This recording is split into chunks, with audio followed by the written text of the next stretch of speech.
Good morning সবাইকে। এই যে আমার মা এখানে চলে এসছে। এবার মা এসছে মানে এরকম টাইপের মাছ তো খেতেই হবে। আমি এই মাছগুলো খেতে প্রচন্ড ভালোবাসি, সত্যি বলতে আমার খুব ফেভারিট। এই ছোট ছোট মোরলা মাছ দিয়ে ঝাল তরকারি, মানে চচ্চড়ি বা ঝাল তরকারি বা মলা, আমার খুব খুব খুব ভালো লাগে। এখানে চিংড়ি মাছও নিয়ে এসছে, চিংড়ি মাছ দিয়ে ওল দিয়ে তরকারি হবে। তারপরে এই যে কলা মোচা দিয়ে চিংড়ি মাছ দিয়ে তরকারি হবে।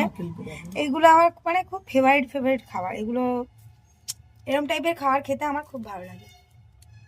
এই যে মোরলা মাছের কি রান্না করবে?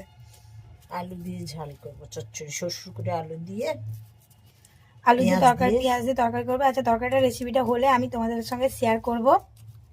এখন মা মাছ কাটছে, আমি এই কাজে একেবারেই অপদার্থ। একটু হয়তো চিংড়ি মাছটায় হাত লাগাবো, কিন্তু মোরলা মাছটা কাটাতে আমি একেবারে অপদার্থ। সরি, হবে না আমার দ্বারা, মাই করবে। দেখা যাক কি রান্না হয়।